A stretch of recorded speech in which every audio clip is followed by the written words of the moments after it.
आराम से, आराम से। अब आपको जुलेखा की कड़वी किसी भी बातें सुनने को नहीं मिलेगी।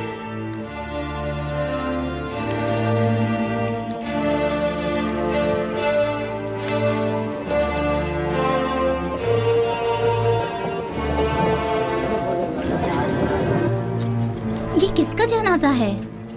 कारी मामा। बेचारी कारी मामा, कैसी बेचारगी है। बानो जुलेखा की दस्ते राज थी, क्या शान शौकत हुआ करती थी उनकी।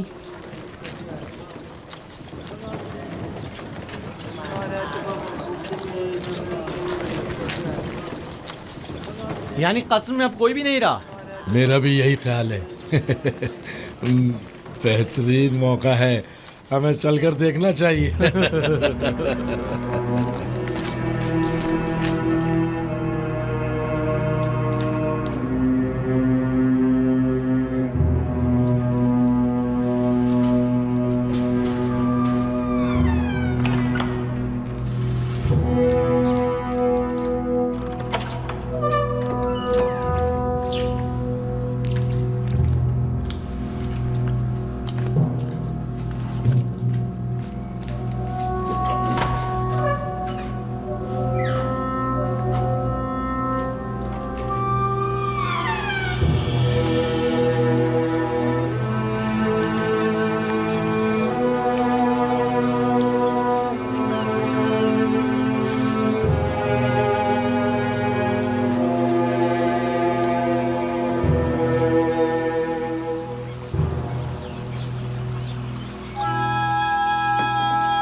क्या कोई कुछ बताएगा?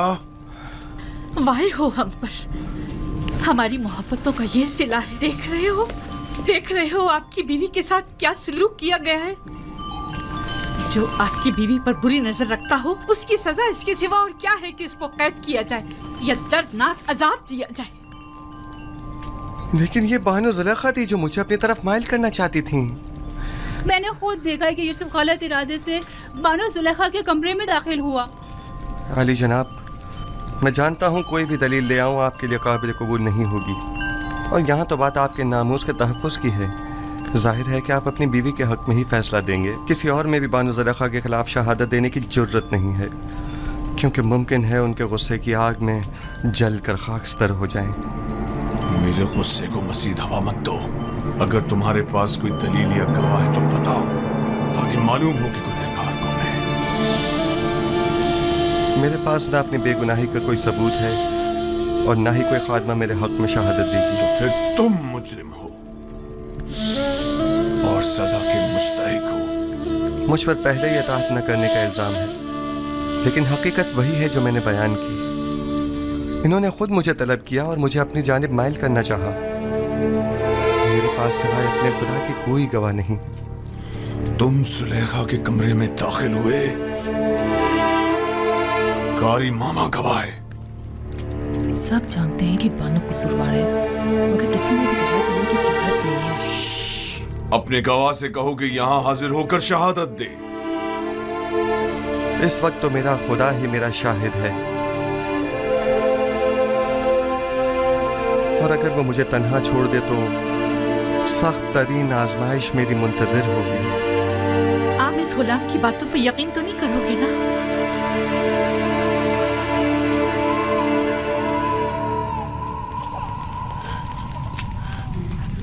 अगर तुम अपनी बेगुनाही साबित न कर सके तो अभी इसी लम्हे अपनी जान से हाथ धो बैठोगे। आली जनाब, मैंने देखा कि यूजार सिर्फ कसर की राहदारी से आए और कैसिन वही बच्चा है जिसकी रोने की आवाज आ रही है, और उसे बहलाया और फिर इस राहदारी में दाखिल हुए और दरवाजा बंद कर दिया। मैं अपने कमरे में आराम कर रही थी कि उसे अपने सर पर खड़ा देखा। जब चिल्लाई और मदद को पुकारा तो ये भाग खड़ा हुआ। रुदामून को यहाँ बुलाओ। यूजार सीफ को अभी और इसी वक्त सजा मिलनी चाहिए। बोलने दो ना मुझे। छोड़ो मुझे।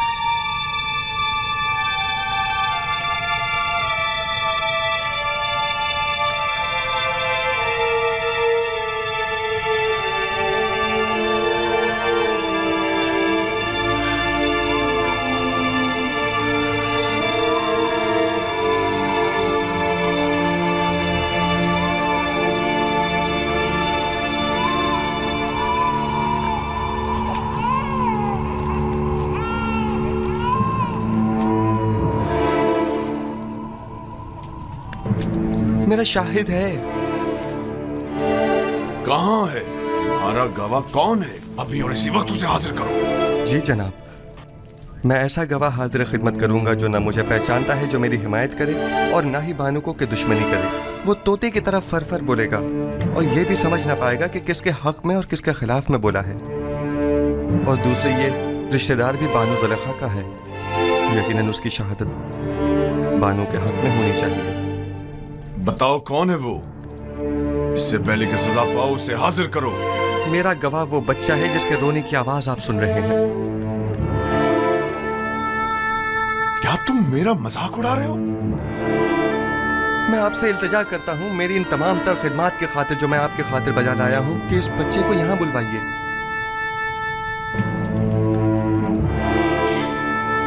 एक नौज़ायदा बच्चा गवाही देगा? वो छोटा बच्चा? इसमें कोई कबाहत नहीं, कहीं के लेकर आए।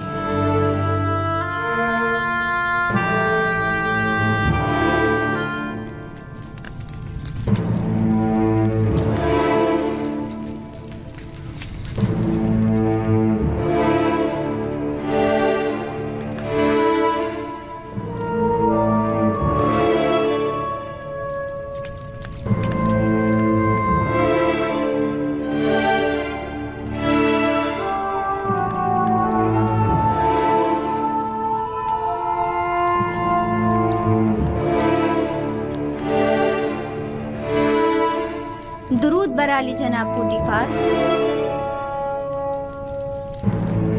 ये रही मेरी फूफीज़ा सकीना और ये है कसीम। कहो कि गवाही दे। कैसीन, कलाम करो। जो कुछ मेरे खुदा ने तुम्हें सिखाया है बोलो।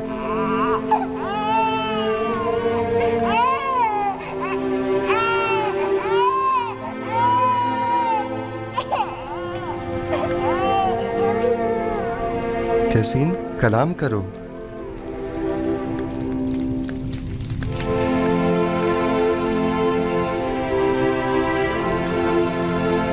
बाहुकुम खालिक यकता उसका कलाम बयान करता हूँ। अगर कुर्ता सामने से फटा हुआ हो तो बानू बेगुनाह और यूसुफ गुनाहगार है, और अगर उसका कुर्ता पीछे से फटा हुआ हो तो बानू कसूरवार और यूसुफ बेगुनाह है।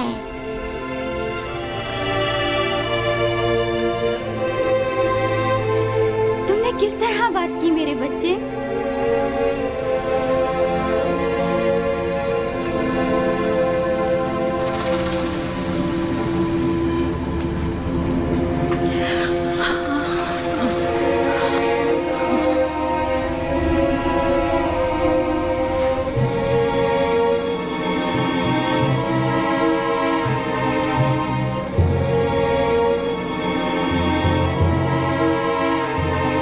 अपने आंसुओं से मुझे फरेब देना चाहती थी? बेशक ये तुम औरतों का मक्र है, और तुम्हारा मक्र बड़ा मक्र है।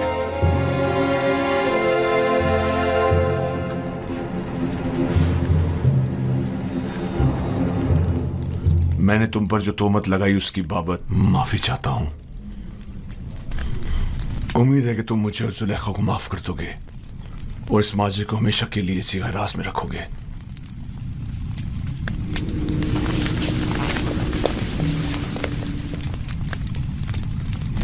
किसी और को भी इस वाक़े को बयान करने की इजाजत नहीं है। अगर किसी ने इस वाक़े को बयान किया तो वो सख्त सजा का मुस्तहिक होगा।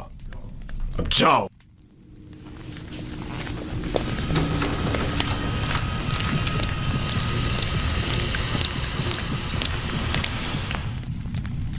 क्या हुआ था वहाँ? एक बच्चा कसीन सितीना का बेटा, वो बोल उठा और तमाम वाकया खोल कर रख दिया।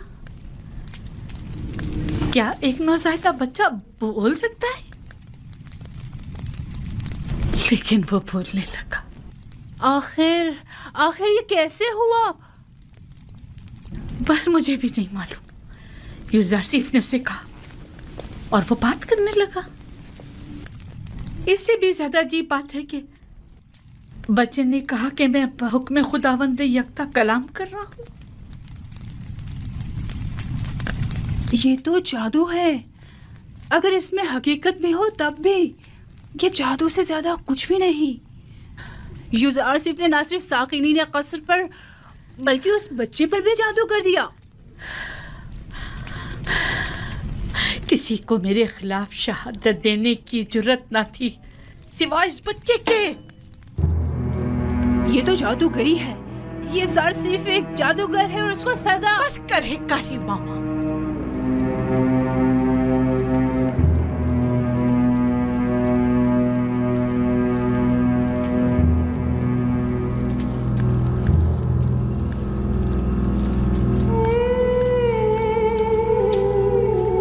क्या ये दरवाजे मुकफ्फल न थे?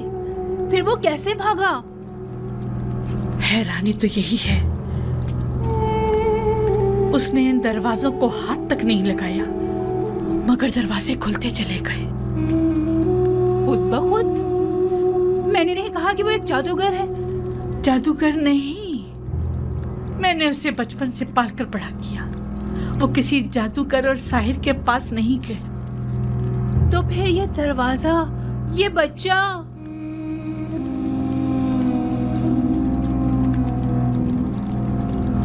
असल में यूजारसीफ कौन है?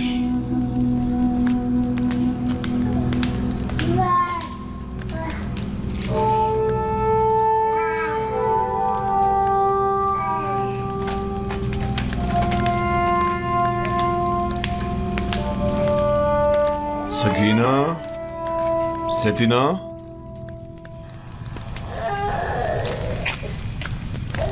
मेरे लायक कोई हुक्म है अली जनाब?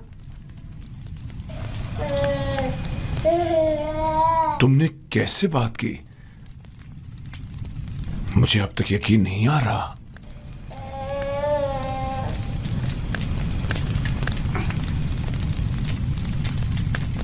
तुम यहां क्या कर रही हो?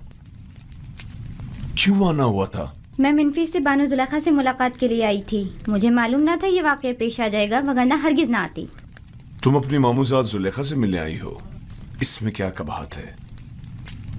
बल्कि मैं तुम्हारा और तुम्हारे बेटे का मशकूर हूं। अगर तुम लोग ना होते तो जुलेखा के फरेब में आकर एक शरीफ और मासूम जवान के खून से मेरे हाथ रंग जाते।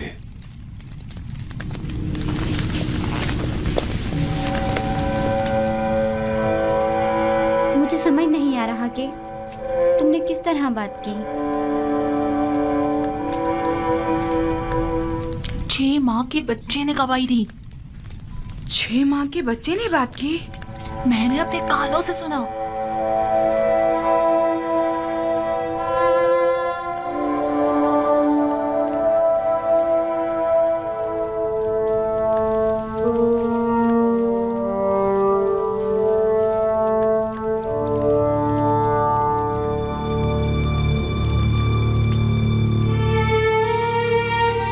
अगर ये खबर तमाम जगह फैल गई तो क्या करेंगे?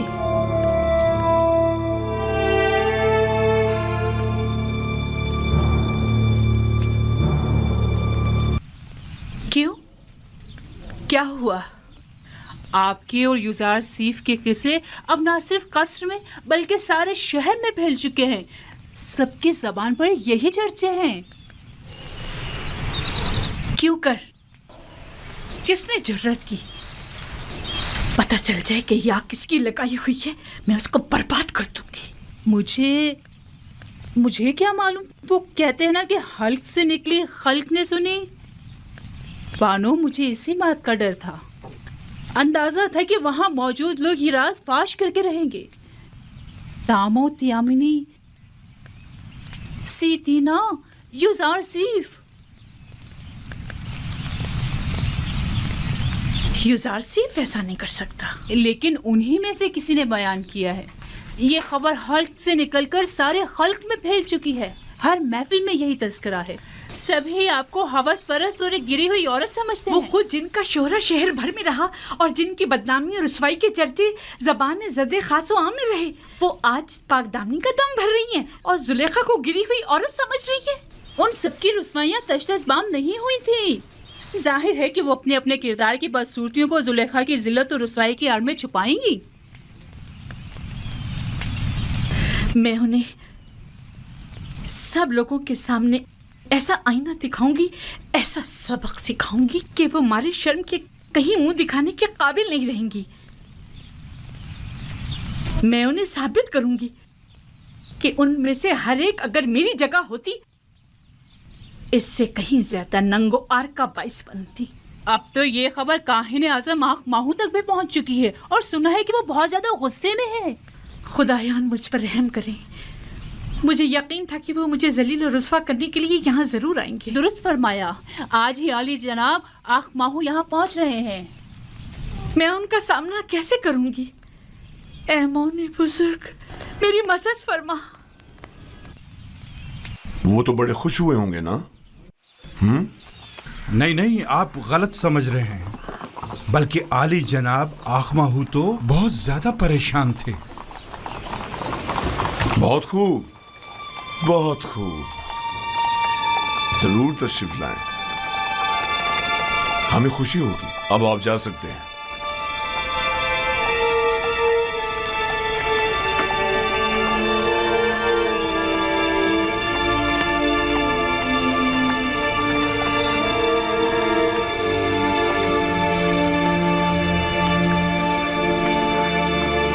मैं जो अरबाब माबद का दुश्मन और अखमाओं की शरंगेजियों का सख्त मुखालिफ हूं,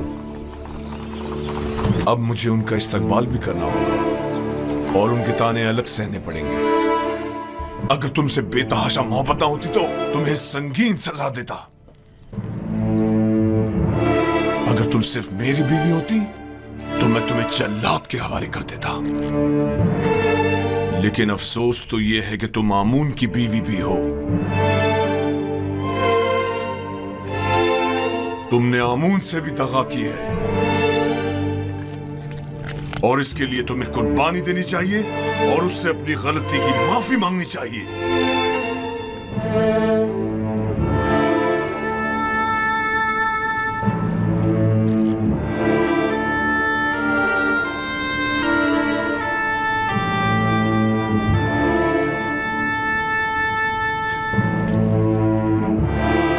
बहुत खूब, बहुत खूब।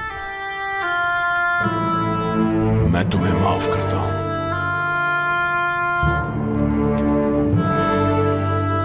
और उम्मीद करता हूं कि आमून भी तुम्हें बख्श दे।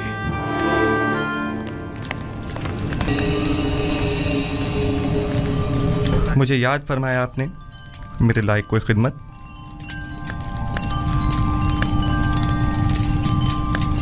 ज्यादा जहमत नहीं दूंगी। सिर्फ ये चाहती हूँ कि कल की दावत में बेहतरीन जामा से बेतन करके और ख़ुद को आरास्ता करके और जिस वक्त मैं कहूँगी वारिद महफिल होना और फलों से भरी तश्तरी मेरे सामने रखकर लौट जाना। क्या मेरी ये ख्वाहिश पूरी कर सकते हो?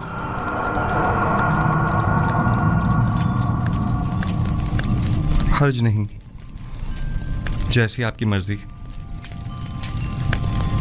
अब तुम जा सकते हो।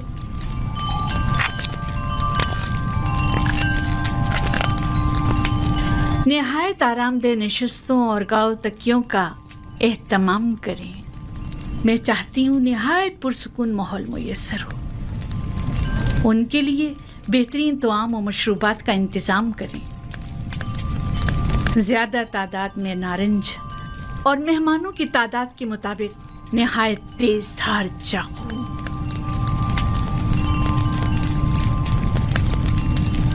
मैं आली जनाब पोतीफार का कुछ वक्त ले सकती हूँ? क्या कहना चाहती हैं? मैं अपनी बेगुनाही साबित करना चाहती हूँ कि जितना कसूरवार आप मुझे समझ रहे हैं उतनी नहीं हूँ।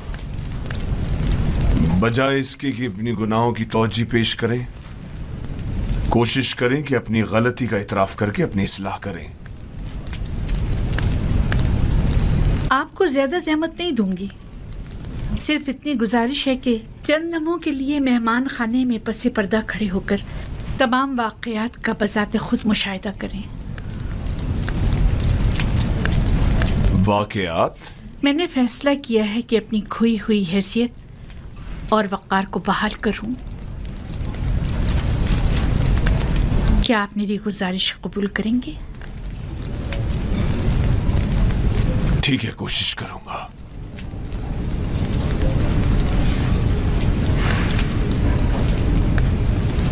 सिपाहसगुजार हूँ।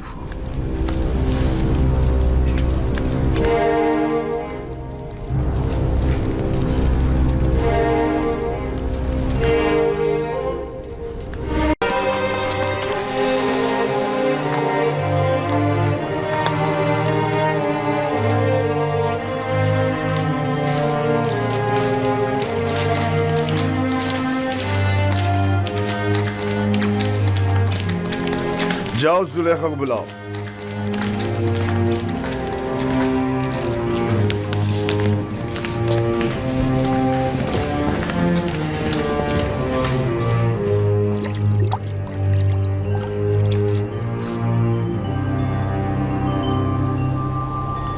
ये गौहरी यगाना कहाँ से लाए हैं आली जनाब? खरीदा है, वो भी भारी कीमत अदा करके। इसके लिए तो जितनी भी कीमत अदा की जाए कम है। जिस अहमक ने भी इस जैसे गौहर नायाब को फरोख्त किया है उसे कब्र में पहुंचा देना चाहिए। मुर्दों की दुनिया में लोग गुलाम बेचते हैं ताकि ज़रो जवाहर हाथ आएं। इस अहमक बर्दा फरोश ने ऐसे गौहर नायाब को बेचकर क्या हासिल किया? ये आपका बड़ापन है, मैं गुलाम से ज्यादा कुछ नहीं। कसरे पुतिफार में खुश आमदीद बरखुरदार। आपका शुक्रगुजार हूँ आली जनाब। तशरीफ लाते ही हमारी याद सताने लगी। क्या बतौर खास तलब करने का सबब जान सकती हूँ? ये तोहफा पसंद आया तुम्हें?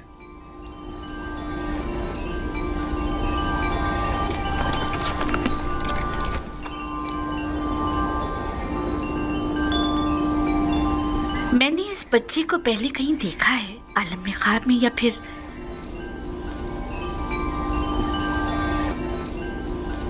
नहीं मालूम, लेकिन आशना सा लगता है।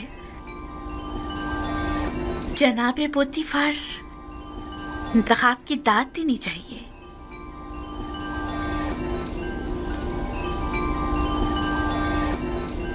ये बच्चा वाकई बहुत खूबसूरत है जनाब पोतीफार, लाजवाब है। क्या नाम है तुम्हारा? यूसुफ।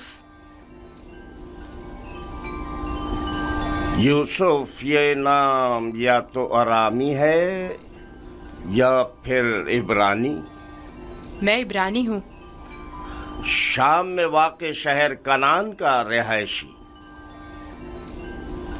इन लोगों का मशगला भेड़ बकरियां चराना है। यूसुफ, हाँ यूसुफ। नहीं, मुझे ये सहरा नशी बद्दू कबाइल के नाम पसंद नहीं, बिल्कुल नहीं। अगर आपकी इजाजत हो तो इसके लिए किसी मिस्री नाम का इंतखाब करें। ये बच्चा तुम्हारे लिए मेरी तरफ से तोहफा है, सो जिस नाम से चाहो पुकारो। मैं जनाब पोतीफार की निहायत मशकूर हूँ। अगर इजाजत मरहमत फरमाए तो बंदे की नजर में एक मिस्री नाम है। कहो। एक नाम जो यूसुफ से मिलता जुलता है, युजारसीफ। युजारसीफ बुरा नहीं। युजारसीफ, बल्कि बहुत ही अच्छा है। आज से तुम्हें युजारसीफ कह के बुलाएंगे, राजी हो? अगर आपको पसंद है तो मैं भी राजी हूँ। मैं चाहता हूं कि आप लोग युजारसीफ का इज्जत और एहतराम बचा लाएं। शायद ये हमारे लिए मुफीद साबित हो और मुमकिन है कि मुस्तकबिल में हम इसे बतौर अपना वली अहद इंतखाब कर लें। क्यों नहीं, युजारसीफ से बेहतर और कौन होगा।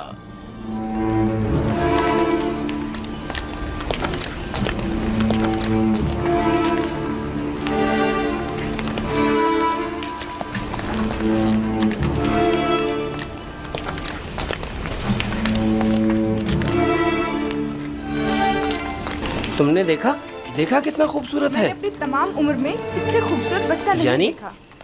यानी वो एक गुलाम है। कहने से तो गुलाम नहीं लगता।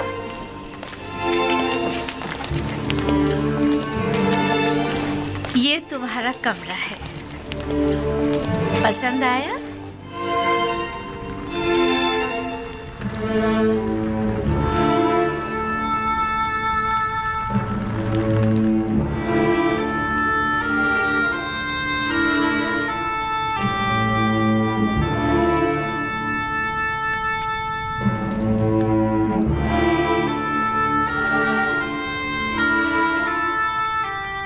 शुक्रगुजार हूँ बानो, बहुत अच्छा है। इसके आराम के लिए तमाम असबाब मुहैया करो।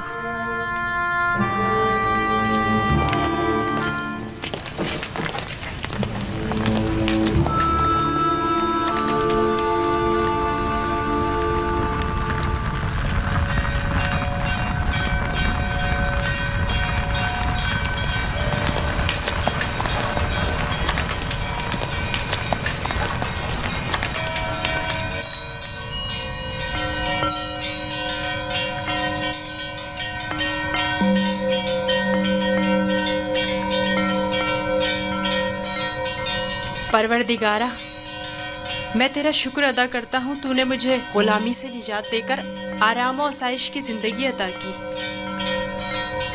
ऐ यूसुफ, इस तरह खुदा ने तुम्हें अज़मत व करामत और जाह मर्तबा अता किया, तुम्हें कुएं की गहराइयों से ओजे कमाल पर पहुंचाया और तुम्हें इल्म ताबीर ख्वाब और अहदीस अता किया कि अब तुम मुअब्बरान से ज्यादा उनके इल्म और ज़बान से वाकिफ हो और किसी भी उस्ताद की जरूरत से बेनियाज हो।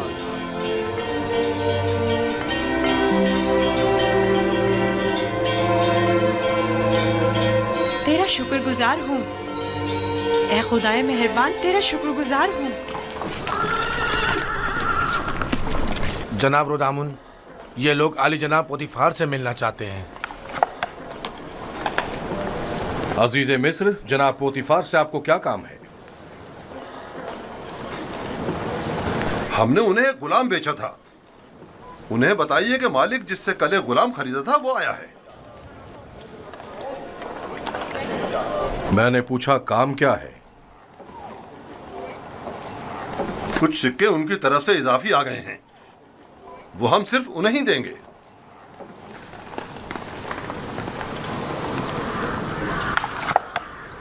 आप लोग यहीं रुके।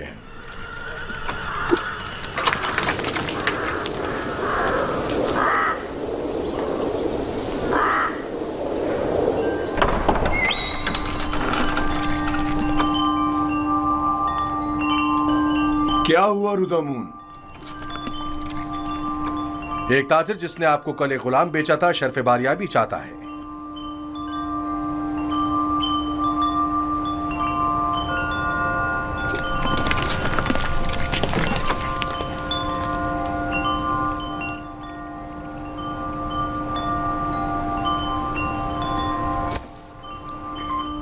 लगता है तुम खुश नहीं हो इब्रानी। मैं यहाँ होने से खुश हूँ, लेकिन गुलाम होने से नहीं। क्या तुम्हारे साथ हमारा सुलूक गुलामों जैसा है?